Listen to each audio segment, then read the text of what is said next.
Hey guys, Pastor Clint here. And Giselle. And Megan. And this is Tofu Soup, where we let our thoughts simmer. Yeah, let's Nice. go. And that's our tradition. By the way, we're doing something new because aside from just the tofu soup, we do have. Can you hear it? We do have a Thai tea this time. Let's go.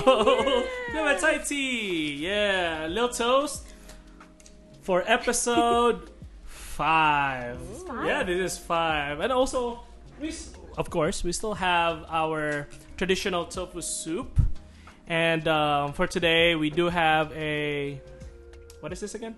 Tom right? Ka kai. Yeah, Tom Tom Ka Ka Kai. Tofu soup. Yep. Oh, it smells so good. Yeah. Wait, we can try it now, right? Yeah, try it.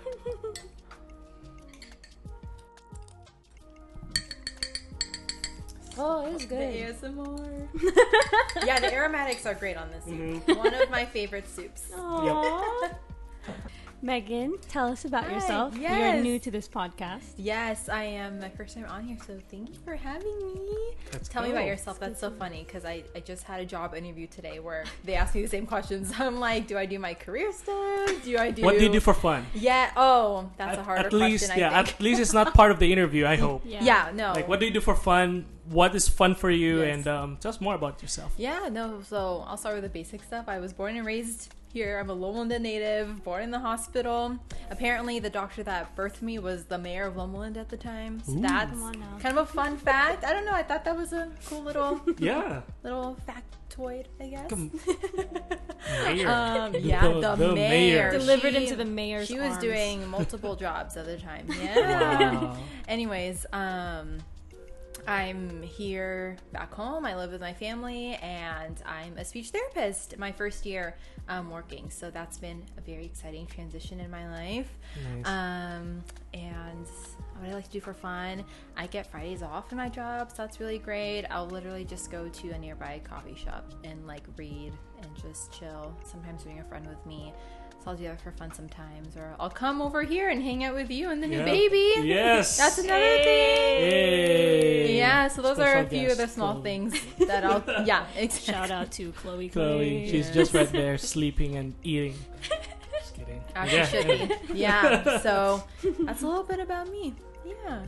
Yeah, thanks for being here. Glad to have you. Thanks. Me Yeah. too. What are we talking about today? Well, it's gonna be interesting, and I hope we can all relate to this because we're talking about self-care. And I know there are a lot of people who has a lot of stigma about self-care, and sometimes taking care of yourself is challenging. Could be really hard. So you can ask the first question. Yeah. Yeah, so Megan, Yes. first question here. Why is self-care important to you? Self-care is important because for me personally growing up, I think I was taught to take care of other people's needs, like to consider their emotions, consider their desires, and I learned over time to put that over my own. And over time, especially as I got to college, that's when I realized like, oh shoot, like I'm definitely a chronic people pleaser, and I didn't have a full sense of self because a lot of who I was drawn from the way I interacted with people, how I made them feel, did I meet their needs? And so I learned that I was neglecting my own. So once I made that realization, I like started therapy, and even before therapy, I started to try to work on myself. How do I show up for myself? How do I make sure my needs and wants are met, that my cup is full before I feed to other people? Because if I'm just feeding into people with an empty cup, then I've learned that it tends to be ingenuine, that it's not coming from me, it's coming from this place of needing to survive. Because if I learned that if I didn't have these connections, or if people didn't have like a positive view of me, that, I wasn't good enough. So all that to say, I think self-care is really important, and self-care doesn't have to be, being selfish, right? It's not like people always say like self-care isn't selfish, and it's not, because we do it for the sake of ourselves, and therefore that pours into other people around us. It pours into our relationships, it pours into our relationship with Christ, and at the end of the day, it allows us to really thrive and live our lives, to be present, so that we can live each day the best way we can, because we don't know, like, you know, when our lives are going to end, so we might as well live in the present and show up for ourselves each and every moment the best way we can. So yeah, that's why I think self-care is important. Fascinating. I think Well said. you really, I like what you said about how the purpose of self-care, because I think there can be a more negative culture where it becomes about yourself and I will work to make sure that I'm okay at the expense of everybody else. But in reality, the best kind of self-care empowers and enables you to show up for your relationships, to show up for your passions, to show up for everything else in your life. It shouldn't be the stopping point. It's just kind of the beginning of you being there for everybody else 100%. in a more healthy and rounded way. Yeah. And I love that she mentioned about just to overflow.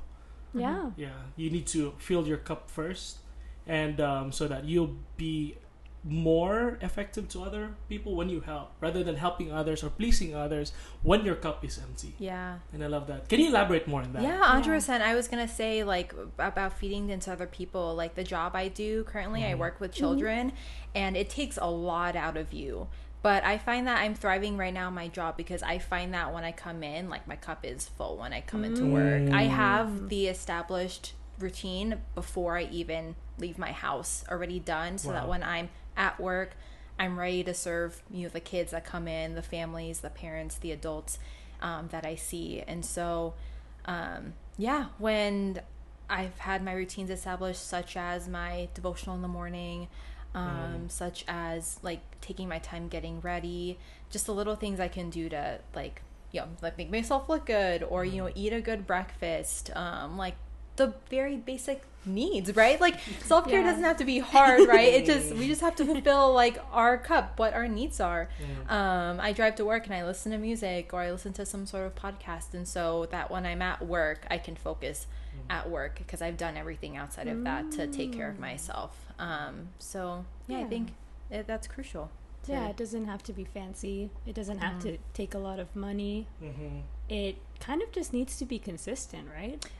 Yeah, 100%. I think I found myself, you know, specifically, this is something I want to talk about, just because transitioning back to coming home was a huge challenge, because I lost that consistency that I built when I was in grad school and undergrad and stuff. Coming back here, as much as this is a place I'm very much used to, I grew up here, I moved back into the home that I grew up in.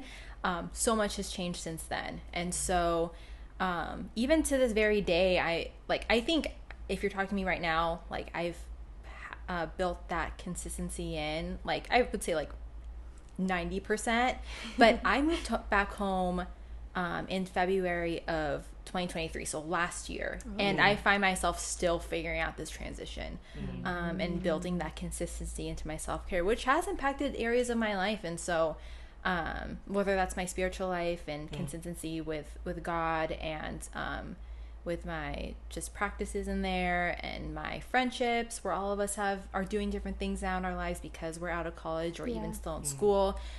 So finding that consistency has been difficult, but I've learned the one part of my life that has been consistent is, like, going to God. Like, that's the thing that's kind of stayed, that's the thing that's kind of been easy to go back to. Like, if there's one consistency in my day, is that I can wake up, I literally sit up, like, where I slept, and, like, just open my Bible to whatever is next on my, like, reading plan. Like, that's the consistency that's built in and given me that sense of stability. So yeah. Sorry, not to cut you off. Oh, you're good. That's amazing. To go off of that and to continue exploring that, what does self-care specifically look like for people of faith? Right. Yeah. Because, or in connection to our faith. Yeah. Something like that. So you mentioned the devotionals. You want to just tell us more about that? What do you do as a person of faith for self-care? So something that I've implemented literally since I was, I think, like 8 years old is journaling. Maybe I was just, like, a girl who wanted to write in her diary and stuff. I literally had that when I was, like, 8 to 9 years old. And that originally wasn't, like, writing to God and stuff. I was just writing about my day, like, reflecting. And then over time, it became, like, a Dear God journal. Like, literally, I began prayer journaling. And that has been, I think, played a huge role and impact into just continuing to pour into myself, to take the time, whether that's 10 minutes every week, to just like let God know that I'm like here, and that he's a priority. And it's something I do for myself. It's not something I'm doing for other people. It's simply a time for, because the world is very busy, right? Like we're juggling so many different things, wear so many different hats, and so when I get to journal, it's just all about like me and my thoughts, in that quiet space where I can just, it's just me and God and like my pen and paper, as cliche as that sounds, that's what it is. So that's one of the things, I see self-care as, it's not just, like what culture sees as self-care, like buying things, to make myself, I am guilty of that. You said that self-care doesn't have to be expensive. I buy myself a coffee at least once a week, and that's a very expensive form of self-care. Well, but I have a budget now, so I build it in somewhere, just gonna put that out there, transparency, full transparency. But yeah, like self-care for people of faith, we learn to lean on God for those things and not rely on ourselves. And I think that I tend to rely on myself when my cup isn't full. That's the correlation I've made. Like when I haven't, done my devotional, or when I haven't, done like gratitude statements. Like that's something I used to do a lot, was like just write down things I'm grateful for, because gratitude can really be a really huge weapon to negative parts of our life, like comparison, like self-doubt. When we identify things that we're grateful for, it uplifts us. When I think about the fact that I have a bed to sleep on, I'm like, well, yeah, I should be, that makes that, I think is it serotonin? There's some whatever chemical, dopamine, whatever chemical it is. Like when, I think researchers say this, again, I'm not a psychologist, don't quote me on that, but I feel like if you look it up, it'll tell you that when you do these positive affirmations, when you express gratitudes, you're feeding those chemicals into your brain. It scientifically makes you happier and helps you to thrive, and feeding into yourself and filling your cup. And so when I wasn't doing that, I realized that I was relying so much on myself for getting things done, for trying to achieve goals, for trying to make my life the way I thought I wanted to make it, in terms of like social life, in terms of like just anything in general. And so I think self-reliance can be a huge thing we fall into, obviously when we're not relying on God, and we're not fully trusting him, or we're not involving him. So I think that's a component of self-care in terms of people with faith. That is, Do you have any thoughts on that? Yeah, I mean, just to add on your point of like filling up your cup, that reminds me of John 10:10, in which that's the promise of God, that Christ came so that there's life, and have it in abundance, abundance. And that abundance is not just for ourselves, but for us to overflow. Like that's the my cup runs over, and it overflows to other people. And I think that's something that we need to theologically understand the concept of blessing. Blessing is all about letting God fill your cup and let it overflow. The reason why God chose the Israelites, God's people, to be the chosen one, is that not because they're special, not because of their ethnicity, no, because of missional purpose, so that more people will be blessed through them. That's through you. That's the promise of Abraham. So that's a good point. God blesses Abraham so that the people around them will be blessed through them. So thank you. I agree. I think that's a component that's missing in a lot of self-care teachings or regimens, and it can get kind of hard to continue filling yourself up when you're the only one doing it. But as a person of faith, as a Christian, it's kind of like we have an extra help. We always have God who is asking, hey, like, can I fill you up today? Hey, like, can I take care of you? Hey, can you trust me with your day? And just the act of that surrender is probably the biggest thing of self-care that we can do for ourselves, and for the purpose of mission. Like, not just so that I feel better about myself, but that so we can go forward from there and do whatever it is that God has inspired us to do, whether that's pursuing your career or